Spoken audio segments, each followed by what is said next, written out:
बिस्मिल्लाहिर्रहमानिर्रहीम। अस्सलाम वालेकुम नाज़रीन, आप देख रहे हैं यूट्यूब चैनल मैं उस्ताद फ़ारूक ख़ान।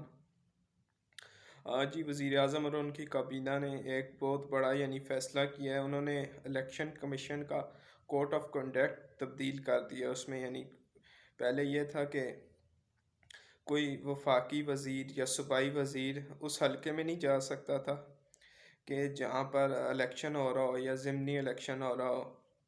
वो जाता था तो उस हल्के का जो उम्मीदवार होता था उसको इलेक्शन कमीशन नाअहल कर देता था। हालिया आपने देखा होगा जैसे अली अमीन गंडापुर के भाई उमर अमीन गंडापुर को नाअहल कर दिया था इलेक्शन कमीशन ने। वो फिर बाद में सुप्रीम कोर्ट से जाके आए थे, दोबारा बहाल हुए थे। अब इस कानून को ही ख़त्म कर दिया है पीटीआई की गवर्नमेंट ने, इलेक्शन कमीशन ऐसा कर ही नहीं सकेगा। बहुत से साफ़ी ऐसा कहते हैं कि इलेक्शन कमीशन का जिसको दिल होता था उसको वो कुछ नहीं कहते थे, जिस पार्टी से उनकी दोस्ती होती थी उसको कुछ नहीं कहते थे, और जिससे नहीं होती थी या जिस पार्टी को थोड़ा दबाना होता था तो उसके उम्मीदवार को वो नाअहल कर देते थे। अब इसका तो ज़्यादा सही अभी तो इम्प्लीमेंट होगा जब फैसला, तभी पता चलेगा।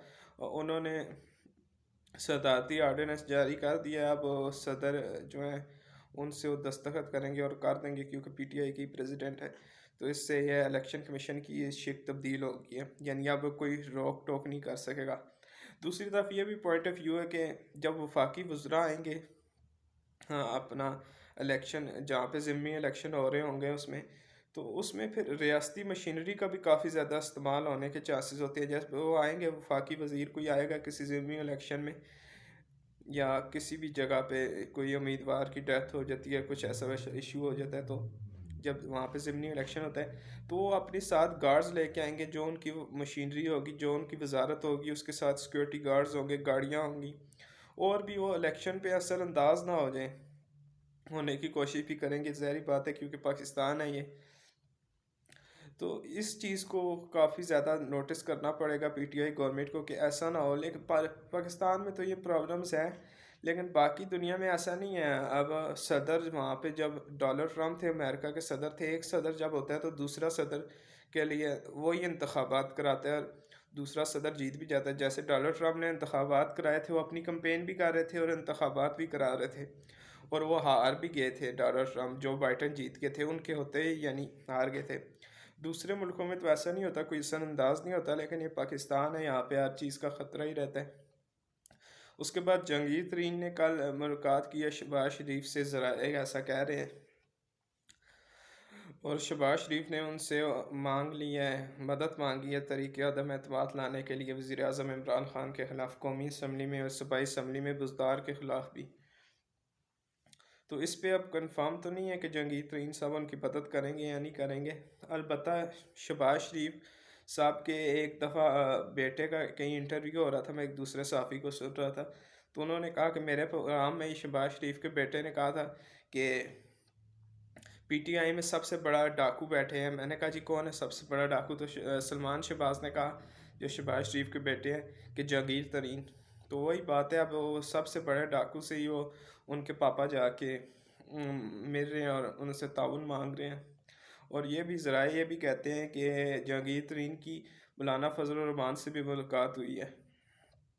काफ़ी ज़्यादा साफ़ी इस चीज़ की बात कर रहे हैं। और अमेरिका और जो रूस का फड्डा है वो भी काफ़ी ज़्यादा बढ़ता ही जा रहा है दिन ब दिन। अमेरिका के सदर जो बाइडन का हालिया बयान है कि रूस ने, मुझे यकीन है कि रूस ने यूक्रेन पे हमला करने की तैयारी कर ली है और हमला करके ही पीछे हटेंगे। तकरीबन 1,29,000 69,000 1,70,000 के करीब तकरीबन फ़ौज है जो रूस ने यूक्रेन के तीनों तरफ लगाई हुई है, यानी तीनों तरफ से उन्हें घेरा हुआ है। अमेरिका चाहता नहीं है कि वो जंग हो रूस यूक्रेन की या अमेरिका की हो, लेकिन वो ये चाहता है कि बदअमनी रहे यूरोप में, ताकि अमेरिका की मंडियों को उससे फ़ायदा पहुंचता रहे दिन ब दिन। अब ये है कि कल वो कह रहे हैं कि पेंटागन के चीफ कह रहे हैं कि बैरा रोम में तकरीबन 5 फुट का फैसला रह गया था अमेरिकन जंगी जहाज़ का और जंगी जहाज़ों का और रूसी जंगी जहाज़ों का। लेकिन अमेरिका अगर वहाँ पे उन्हें गिराना चाहता या उनसे लड़ाई लड़ना चाहता तो वो कर लेता, लेकिन उसने ऐसा नहीं किया। ये बस एक इस तरह चाहते हैं बदअमनी रहे, यानी यूरोप में प्रेशर में रहे, यूरोप तरक्की ना कर सके, यानी ज़्यादा मशीनरी प्रेशर रहेगा इन पे। जब तो अमेरिका की जो मंडियाँ हैं वो तरक्की करती जाएंगी और उनको फ़ायदा होगा, मईशत को भी उनकी काफ़ी फ़ायदा पहुँचेगा। इसलिए वो सिर्फ ये चाहते हैं कि इस खित्ते में थोड़े हालात ख़राब ही रहें तो ज़्यादा बेहतर है। बिल अगर वो सारे हालात सही हो जाएं यानी इस खित्ते के, तो फिर उन्हें कोई फ़ायदा नहीं है अमेरिका को। वो इसी चक्कर में वो चाहते हैं कि हालात ख़राब रहें, हम पूरे यूरोप में नेटो की फोर्सेस की तादाद बढ़ाते जाएं दिन ब दिन, और वहाँ से भी फ़वाइद हासिल करें उन ममालिक से भी, और अपनी गिरफ्त मजबूत करें उन ममालिक पर, ताकि हमें आने वाले दिनों में फ़ायदा ही फ़ायदा हो, नुकसान ना हो। अभी तक के लिए इतना ही। अपना ख्याल रखें, अपने इस चैनल का ख्याल रखें। अल्लाह हाफिज़।